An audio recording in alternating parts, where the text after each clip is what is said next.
Well, anti-ICE protesters, get this, storming a church in St. Paul, Minnesota, disrupting services to confront the pastor who they allege is working with ICE. And the DOJ says enough is enough. AG Pam Bondi, quote, says this: attacks against law enforcement and the intimidation of Christians are being met with the full force of federal law. If state leaders refuse to act responsibly to prevent lawlessness, the DOJ will remain mobilized to prosecute federal crimes and ensure that the rule of law prevails. DOJ Senior Advisor Alina Habba joins us now. Alina, your reaction to what the AG has said, and that is, we're going to investigate this. Is that the protesters or is that the mayor and governor for inciting? That's everybody. That's everybody. The FACE Act is a longstanding federal statute that prohibits force, threats, obstruction, any kind of interference with a religious place of worship. And it carries criminal penalties and violations. And what the Attorney General is saying is the truth. She will come down hard. The Department of Justice will come down hard. Our Civil Rights Division will come down hard on anybody who tries to impede or intimidate somebody in a place of worship, or a police officer or an ICE officer. It's just not going to happen in this administration, and Pam is making that very clear. So the mayor comes out and says they're just speaking up peacefully. They're standing up for their neighbors, and it's not just about resisting Trump. This is about loving and caring for the people that call the city home. Do you feel better about it now? Okay.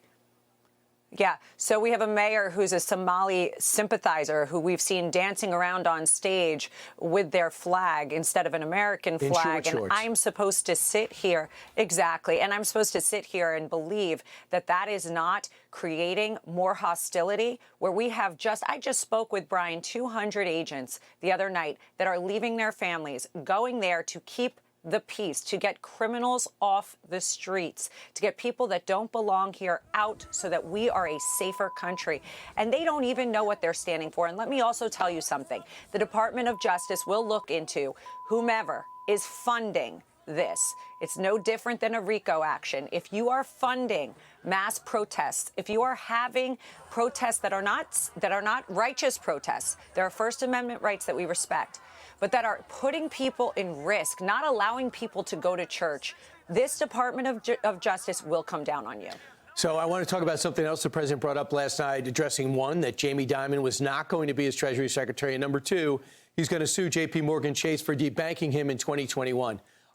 So he says that most likely, and when we know this likely to be the case, it was pressure from Joe Biden's White House. How do you feel about this lawsuit, and what's the message the president's sending? I mean, he doesn't need the money.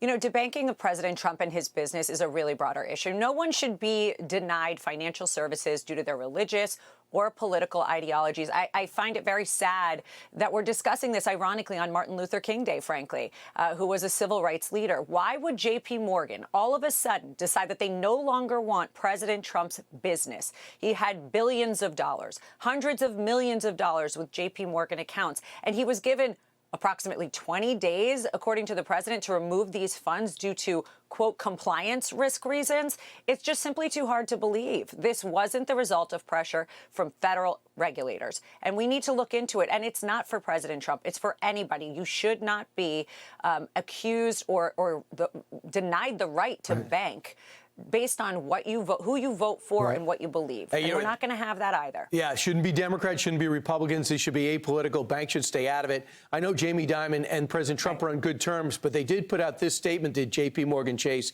in response to the suit. Serving more than 80 million Americans is our privilege, and we agree that no one's account should ever be closed because of political or religious beliefs. We appreciate that this administration has moved to address political debanking, and we support those efforts. They have denied they did it. So does Bank of America. So this is a clash ready to happen as the president heads to Davos to see these very same people. Alina Habba, welcome back. Great to see you. Good to see you. I'm Steve Doocy. I'm Brian Kilmeade. And I'm Ainsley Earhart. And click here to subscribe to the Fox News YouTube page to catch our hottest interviews and most compelling analysis.